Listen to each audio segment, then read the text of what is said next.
Hello மக்களே, எப்படி இருக்கிறீங்க? தேங்காய் பால் கோதுமை தோசை தாங்க செய்ய போகிறோம். ஸோ நான் ஒரு கப் கோதுமை மாவு எடுத்துருக்கிறேன். அதுக்குள்ள நாங்கள் தேங்காய் பால் விட்டு குழைக்க வேணும். அதுக்கு முதல் நாங்கள் மிளகு தூளும் உப்புமே சேர்த்து இடித்து கொஞ்சமாக இதோட சேர்த்துருக்கிறேன்.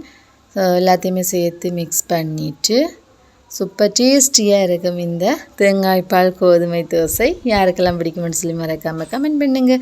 ஓகே பாருங்கள், தேங்காய் பால் எடுத்து வச்சுக்கிறேன். தேங்காய் பாலை நாங்கள் கொஞ்சம் கொஞ்சமாக ஊற்றி அதை நல்லபடியாக மிக்ஸ் பண்ணி விட்டுருவோம். ஸோ காணாதுக்கு நாங்கள் பார்த்து பார்த்து ஊற்றி கொள்ளலாம். நான் எனக்கு ஊற்றினோம்னு சொன்னால் தோசை சுடுறதுக்கேற்ற பதத்துக்கு வராது.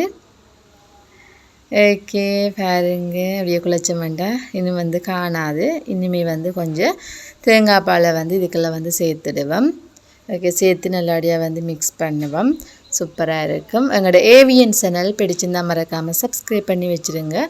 இந்த வீடியோ பிடிச்சிருந்தால் மறக்காமல் லைக் பண்ணி விட்டுருங்க. ஓகே பாருங்கள், தோசை மாவு நான் கட்டி இல்லாமல் கரைக்க வேணும். அப்படின்றது தான் தோசை சுடும்போதும் சூப்பராக வரும். அதே மாதிரி சாப்பிடக்குள்ள டேஸ்ட்டாக இருக்கும். ஓகே பாருங்கள், அப்படியே நல்லபடியாக நாங்கள் கையாலேயே நல்லபடியாக கரைச்சி விட்டுருவோம். பாருங்கள், கொஞ்சம் கொஞ்சம் கட்டிகள் இருக்குது. இன்னுமே நல்லா கரைக்க வேணும். அப்படியே நல்லா கரைச்சி விட்டுருவோம். நாங்கள் நார்மலாக கோதுமை தோசைன்னு சொன்னாலே சாப்பிட்றதுக்கு பஞ்சிப்படுவோம். இப்படி நீங்கள் வித்தியாசமாக ட்ரை பண்ணி பாருங்கள். சூப்பர் டேஸ்டியாக இருக்கும். பாருங்கள், நல்லபடியாக கரைச்சி வந்தாச்சு. இப்போ தோசை சுடுறதுக்கிட்ட பதத்துக்கு வந்துட்டுது. இனி நாங்கள் தோசைக்கல்லை சூடு பண்ணிடலாம்.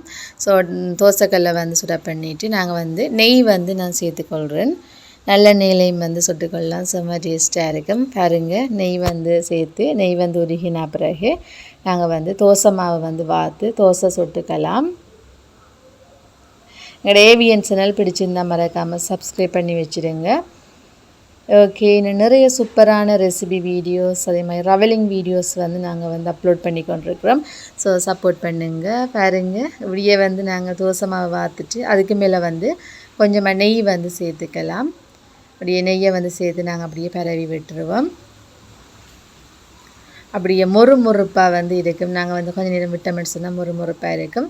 அப்படியே ஒரு பக்கம் வேகின உடனே மற்ற பக்கமுமே திருப்பி விட்டுடலாம்.